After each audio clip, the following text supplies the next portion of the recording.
প্রিয় দর্শক শ্রোতা, আমি বিমল কুণ্ডু একজন বাঙালি ইউটিউবের পক্ষ থেকে আপনাদেরকে আমাদের এই ভিডিওতে আমন্ত্রণ জানাচ্ছি। বন্ধুগণ, আপনারা সবাই অবগত আছেন 2024 সালের আগস্ট মাসের 5 তারিখে দেশে গণতান্ত্রিকভাবে নির্বাচিত হাসিনা সরকারকে উৎখাত করা হয়। একদল জঙ্গি ছাত্র এবং তাদের পেছনে জঙ্গি সমর্থনের দ্বারা তারা শেখ হাসিনা সরকারকে উৎখাত করে এবং শেখ হাসিনা সরকার ভারতে গিয়ে আশ্রয় গ্রহণ করেন। সেদিন কিভাবে তিনি বেঁচে গিয়েছিলেন বঙ্গবন্ধু তনয়া, আজকে অনেকে সেটা অনুমান করেন যে একমাত্র ভারতের জন্যই জীবন বেঁচে গিয়েছিল সেদিন বঙ্গবন্ধু তনয়া শেখ হাসিনার। এবং সেনাবাহিনী প্রধান জেনারেল ওয়াকার বাধ্য হয়েছিলেন শেখ হাসিনাকে সেফলি ভারতে পাঠিয়ে দিতে। তারপর বিদেশ থেকে ডক্টর মোহাম্মদ ইউনূসকে নিয়ে এসে তাকে প্রধান করে একটি অন্তর্বর্তী সরকার গঠন করেছিলেন দেশের সেনাপ্রধান জেনারেল ওয়াকারুজ্জামান। তিনি বলেছিলেন যে দেশবাসীর নিরাপত্তার দায়িত্ব আমি গ্রহণ করলাম, আপনারা শান্ত থাকুন। তার কথায় দেশবাসী আশ্বস্ত হয়েছিলেন। কিন্তু তারপরে কি ঘটল? সেই দিন থেকেই সারা দেশব্যাপী লুণ্ঠন, অগ্নিসংযোগ, পাশবিক অত্যাচার, আওয়ামী লীগের কর্মীদের নেতাদের হত্যা করা, সংখ্যালঘুদের উপরে অত্যাচার, তাদের বাড়িঘর লুণ্ঠন করা, ধন সম্পত্তি লুণ্ঠন করা, তাদের মেয়েদের উপর পাশবিক অত্যাচার এবং বিভিন্ন হত্যাকাণ্ড, দেশের প্রায় 3000 পুলিশকে হত্যা করে থানা লুণ্ঠন, যে অরাজকতা সৃষ্টি হয়েছিল দেশবাসী তো অবগত আছেন। আপনারা জানেন যে সেদিন একজন মহিলা পুলিশ, যার পেটে সন্তান ছিল, তিনি হাত জোর করে ক্ষমা চেয়েছিলেন দুষ্কৃতীদের কাছে যে আমার পেটে সন্তান আছে, আপনারা আমাকে মারবেন না। কিন্তু তাকে পুড়িয়ে মারা হয়েছিল, কোনো ক্ষমা করা হয় নাই। পুলিশদের মেরে ব্রিজের সঙ্গে ঝুলিয়ে রাখা হয়েছিল। তারপরে মুক্তিযোদ্ধাদের হত্যা করা হয়েছে। মুক্তিযোদ্ধাদের গলায় জুতার মালা দিয়ে এই অপশক্তি রাস্তা রাস্তা ঘুরিয়েছে। আওয়ামী লীগ কর্মীদেরকে হত্যা করেছে। আওয়ামী লীগ লিডারদের বাড়িঘর পুড়িয়ে সরকার করে দিয়েছে। জেলখানায় বহু আওয়ামী লীগ কর্মীদের, বুদ্ধিজীবীদের, সাংবাদিকদের জেলখানায় আটকে রাখা হয়েছে। সেই জেলের মধ্যে তারা তিলে তিলে মৃত্যুবরণ করেছে বিনা চিকিৎসায় অথবা কেউ অত্যাচারে। এই সমস্ত ঘোষণা দেশবাসী আসেন জানা আছে, দেখেছেন কিভাবে মানুষকে পিটিয়ে হত্যা করেছে এই দুর্বৃত্তের দল, যারা সেদিন ক্ষমতা দখল করেছিল দেশবাসীকে ধোঁকা দিয়ে। আপনারা দেখেছেন কিভাবে একজন বাউলের মৃতদেহ কবর থেকে উঠিয়ে জ্বালিয়ে দেওয়া হয়েছিল। আপনারা দেখেছেন সেই গরিব মানুষ একজন দীপু দাস, যাকে পিটিয়ে হত্যা করে আগুন দিয়ে তার দেহ কয়েকদিন আগে জ্বালিয়ে দেওয়া হয়েছে। আপনারা দেখেছেন নারীদের উপর কীভাবে অত্যাচার করে সেগুলো গণমাধ্যমে ভিডিওতে ছেড়ে দেওয়া হয়েছে। এই সমস্ত অত্যাচারের কথা আপনাদের মনে আছে। দেশবাসীকে এই অত্যাচারের হাত থেকে, নিপীড়নের হাত থেকে বাঁচানোর জন্য প্রথম যারা দায়িত্ব গ্রহণ করেছিল, যেহেতু আওয়ামী লীগের কেউ ফিল্ডে ছিল না, পরিচয় দিতে পারছিল না, সব পালিয়ে বিদেশ চলে গিয়েছিল, আর দেশের মধ্যে যারা ছিল তারা ছিল আতঙ্কগ্রস্ত এবং তারা পরিচয় দিতেও ভয় পাচ্ছিল। কেউ রাস্তায় দাঁড়িয়ে জয় বাংলা বলে একটা স্লোগান দিতে পারেনি। এবং যদি জানতে পেরেছে ওই দুষ্কৃতিকারীরা যারা সেদিন ক্ষমতার দখল করেছিল যে আওয়ামী লীগ করে বা ছাত্রলীগ করে, সঙ্গে সঙ্গে তাদেরকে হত্যা করা হয়েছে। সবই আপনাদের জানা বিষয়। এর বিরুদ্ধে প্রথম রুখে দাঁড়িয়েছিল যাদেরকে আমরা ইউটিউবার সাংবাদিক বলি। এইরকম ইউটিউবের কয়েকজন সাংবাদিকের নাম আমি উল্লেখ করতে চাই বাংলাদেশে। মানচিত্রের সাংবাদিক মঞ্জুরুল ইসলাম পান্না, মোস্তফা কামাল সাহেব, গোলাম মাওলা রনি, এরকম তারপর হচ্ছে শেখ ফরিদ, এরকম আরও অনেক আছেন।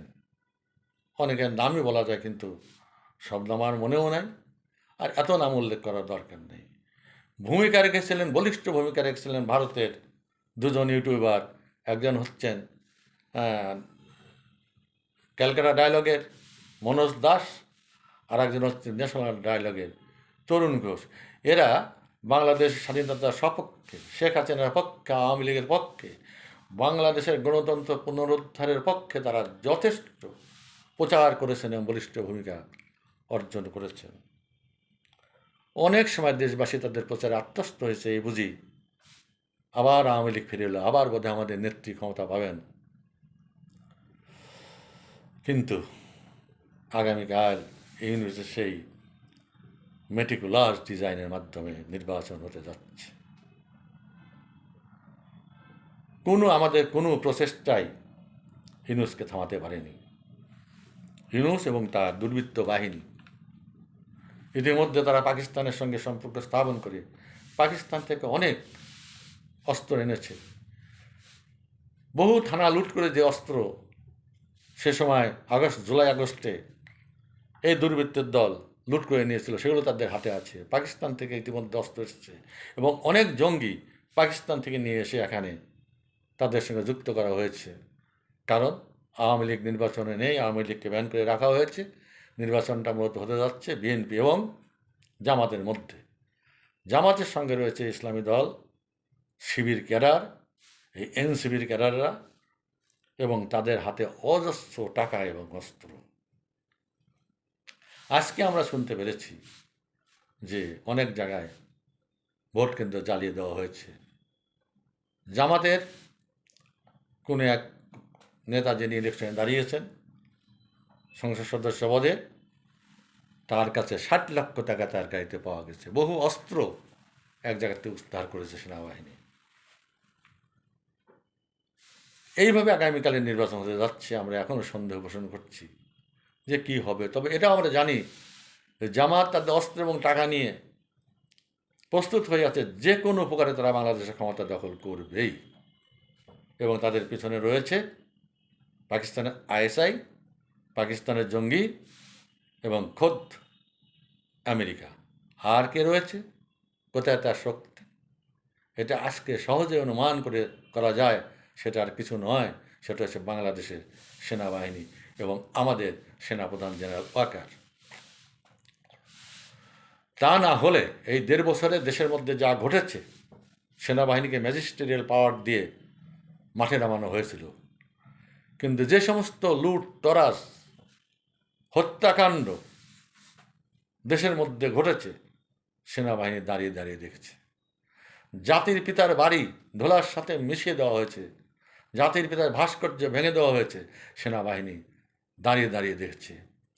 এমনকি খোদ ক্যান্টনমেন্টের মধ্যেও জাতির পিতার ভাস্কর্য ভেঙে দেওয়া হয়েছে। মহামান্য রাষ্ট্রপতির ভবন থেকে জাতির পিতার ছবি নামিয়ে ফেলা হয়েছে। সেনাবাহিনী কোথাও কোনো ব্যবস্থা গ্রহণ করে নাই। বিভিন্ন জায়গায় মব সৃষ্টি করে যে ধরনের অত্যাচার বাংলাদেশের জনগণের উপর করা হয়েছে, সেনাবাহিনী দাঁড়িয়ে দাঁড়িয়ে দেখেছে। গোপালগঞ্জ থেকে এই সমস্ত দুষ্কৃতিকারী এনসিবির সমস্ত নেতা, যারা জুলাই বিপ্লব ঘটিয়েছে বলে প্রচার করে, তাদেরকে সেনাবাহিনী উদ্ধার করে নিয়ে এসেছে। এই এনসিবির নেতা হাসনাত আবদুল্লাহ প্রকাশ্য রাজপথে দাঁড়িয়ে সেনাবাহিনীকে হুমকি দিয়েছে, জেনারেল ওয়াকারকে হুমকি দিয়েছে, কিছু বলেননি। এক টাকলা ব্যারিস্টার আছে, ব্যারিস্টার ফোয়াদ, তিনি কুত্তার বাচ্চা বলে গাল দিয়েছেন জেনারেল ওয়াকারকে, বলেছেন ক্যান্টনমেন্ট উড়িয়ে দেবে। জেনারেল ওয়াকার কিছুই বলেননি। তাতে কী বোঝা যায়? আজকে ইউনূস সাহেব যে নির্বাচন, একটা অবৈধ নির্বাচন, একটা অবৈধ সরকার অবৈধ নির্বাচন করতে যাচ্ছে, এমনকি সেনাবাহিনীর বড় বড় অফিসারদের বিরুদ্ধে ট্রাইব্যুনালে কেস করে তাদেরকে অ্যারেস্ট করা হয়েছে, সেনাবাহিনী কোনো ভূমিকা গ্রহণ করেনি। এতে বোঝা যায় যে জামাত এবং সেনাবাহিনী এই ইউনূস সরকারের সঙ্গে আছে এবং ইউনূস সরকারের সমস্ত কুকীর্তি পিছনে সেনাবাহিনী দায়ী। বন্ধুগণ, ভিডিও অনেক বড় হয়ে যাবে। আগামীকাল নির্বাচন হতে যাচ্ছে। দেশের মধ্যে আজ রাত থেকে কী শুরু হবে আমরা জানি না।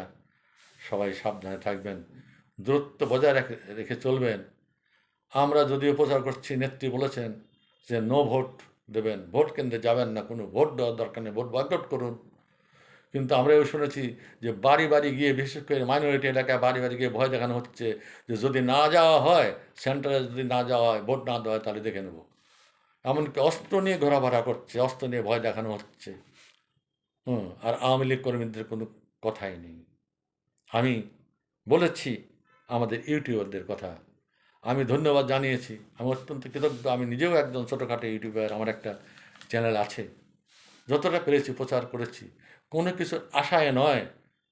আমি একজন মুক্তিযোদ্ধা, সেই মুক্তিযোদ্ধার চেতনাকে ফিরিয়ে আনার জন্যে, সেই গণতন্ত্র ফিরিয়ে আনার জন্যে, মুক্তিযুদ্ধের সপক্ষে দল আওয়ামী লীগ এবং জাতির পিতার কন্যাকে ফিরিয়ে আনার জন্যে জীবনের ঝুঁকি নিয়েও অন্য দেশের মাটিতে বসে আমরা এই প্রচার কার্য চালিয়েছি। সমস্ত ইউটিউবাররা তাই করেছে। জাতির কাছে তাদের অসম্ভব ঋণ, জাতি আজ তাদেরকে অসম্ভব ঋণী হয়ে গেল। তবে যা ঘটছে, যা ঘটবে বাংলাদেশে আগামীকাল থেকে, দেশ কবে মুক্তি পাবে? দেশ তো শ্মশানে পরিণত ইউনূস করেই দিয়ে গেছে। এই দুষ্ট, এই সুৎকর ইউনূস দেশকে শ্মশানের পর্যায়ে নামিয়ে নিয়ে গেছে। দেশের থেকে মুক্ত হবে কিনা আমরা জানি না, আমরা চেষ্টা করে যাচ্ছি। আমাদের চাওয়া পাওয়ার কিছু নেই। আমরা মুক্তিযোদ্ধা, আমাদের বয়স হয়ে গেছে, কদিন পরে মরে যাব। তবে আমরা চাই আবার আমাদের হাতে অস্ত্র তুলে যদি কেউ দিত, আমরা একবার শেষবার মাঠে নামতাম, অন্তত নিজের জীবনটা তো দিয়ে যেতে পারতাম। অনেক বক্তৃতা দিয়েছি, কোন আওয়ামী লীগের নেতা, আমি অন্তত পক্ষে জানি, আমাদের পাশে এসে দাঁড়ায়নি। অনেকেই বিদেশে আছে, তারা যোগাযোগ করতে পারতেন, আমাদের পাশে দাঁড়াতে পারতেন, উদ্বুদ্ধ করতে পারতেন। কারোর কাছ থেকে কোনো সহযোগিতা, কোনো উদ্যোগ পাইনি, একজন ছাড়া। একজন আমাকে যথেষ্ট সহযোগিতা করেছেন, তিনি লন্ডনে থাকেন, ব্যারিস্টার মারুফ মজুমদার ওরফে নিজুম মজুমদার। তাকে আমি ধন্যবাদ জ্ঞাপন করি। বন্ধুগণ, আজকে এই পর্যন্ত। আজকে রাতে কী হয়, কালকে নির্বাচন কী হয়, আবার আপনাদের সামনে আসব। আপনারা ভালো থাকবেন, সাবধানে থাকবেন এবং দেশের জন্য প্রার্থনা করবেন যে আমরা যেন আমাদের দেশটাকে রক্ষা করতে পারি। এই দেশটা যেন চিরস্থায়ীভাবে এই সমস্ত মৌলবাদীদের হাতে, জামাত জঙ্গিদের হাতে চলে না যায়। এই দেশটা যাতে পাকিস্তানের পরাজিত বাহিনী, সে ৭১-এ পরাজিত ৯৩,০০০ সৈনিকের যে পাকিস্তান, তাদের হাতে যেন আবার দেশটাকে তুলে দেওয়া না হয়, কেউ যেন না পারে, সে চেষ্টা কিন্তু আমাদের অব্যাহত থাকবে। আমরা কিছু চাই না, আমাদের দেশটাকে আমরা বাঁচাতে চাই, দেশে গণতন্ত্র চাই এবং আমাদের ৭১-এর ৭২ যে সংবিধান, সেই সংবিধানকে আমরা সমুন্নত থাকতে চাই, রাখতে চাই, এটাই আমাদের কামনা। সবাইকে ধন্যবাদ। জয় বাংলা, জয় বঙ্গবন্ধু, বাংলাদেশ চিরজীবী হোক। আবার কাল দেখা হবে বন্ধুগণ।